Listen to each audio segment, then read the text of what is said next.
Yes fam, mambo vipi? Mrameze fresh? Nizere ko mumeze neza mu mama Rose je ndi BG de la Capitale. Aha ni kuri YouTube channel yanyu yacu ariyo yabo ikugezaho amakuru ari update agenda avugwa hirya no hino cyane amakuru y'imyidagaduro. Aho kuno munsi ndabaza ni utonde rw'abaririmbyi batanu bo mu Burundi bakundwa cyane ndetse n'impamvu bakundwa kurusha abandi. Ariko rero reka ndagusaba kuri subscribe, like, share na comment kuri YouTube channel yacu yanyu kugira dushobore kumenyera hamwe ikintu gituma abantu baririmbyi uko ari batanu bakundwa cyane gusumvya abandi.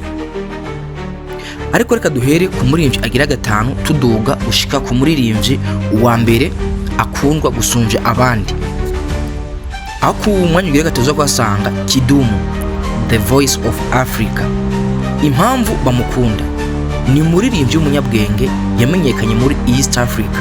Indirimbo ziwe ziba zifite ubutumwa bukomeye, abawe mu rukundo, amahoro, ubumwe.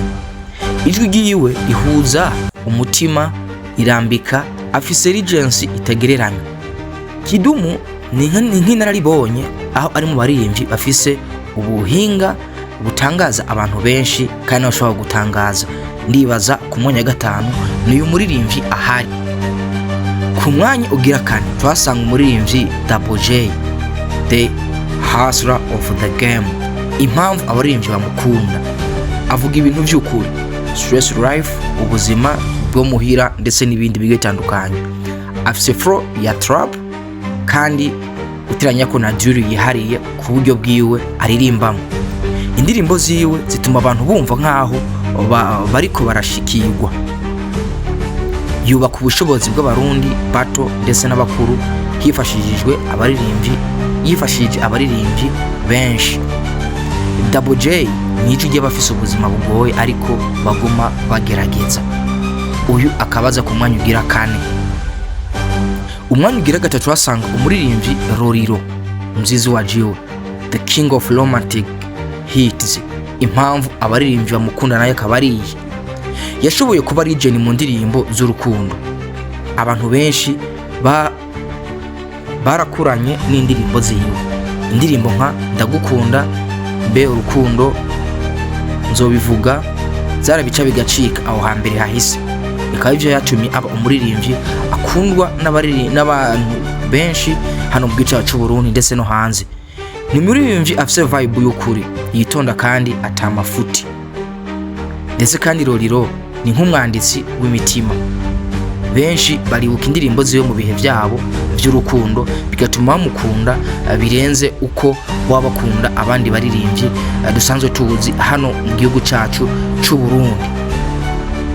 Ku mwanya ugira kabiri tuza kwasanga umuririmbyi Sat-B, Satura Mabafe, Burundi Starboy. Bamukunda nayo kabari afise ijwi ryo hejuru ridasanzwe, akora hits igihe cyose. Musha mubyibuka kuri Nyandika, indirimbo yabaye hit ndetse uno munsi akabari ariko arashona ku ndirimbo yiswe Kirisese ndetse n'izindi ndirimbo kazi zitandukanye zagiye zikunda. Akunda guhuza n'abandi baririmbyi ndetse aho ndavuga kora collabs international. Ndetse kandi arakoreshwa cyane mu maradio no kuri TikTok ku ndirimbo ziwe. Sat-B afise inguvu zo kuja no kugwego mpuzamakungu. Sat-B afise inguvu zo kuja no kugwego mpuzamakungu. Ni umwe mu baririmbyi bagaragaza icizere cejo hazaza ku muziki w'u Burundi ndetse no kuba umuziki w'u Burundi woje international ukarabwa ndetse no kwisi yose. Ku mwanya ugira rimwe number 1 Big Fizzo, the president w'abaririmbyi ndetse umwami wa Buja Flavor. Ibi ndaza n'abantu benshi bataza kubitahura ariko mukavuga impamvu Big Fizzo ari umwami wa Buja Flavor. Yarubatse umuziki w'u Burundi kuva kera, afite style yihariye isanzwe itomoye, aho ndavuga Afrobeat canke reggae vibes. Afise charisme y'umutegetsi mu muziki. Indirimbo nka Baju, Ndaberewe, Nimunyotewe zarakundwa cyane aho hambere hashize.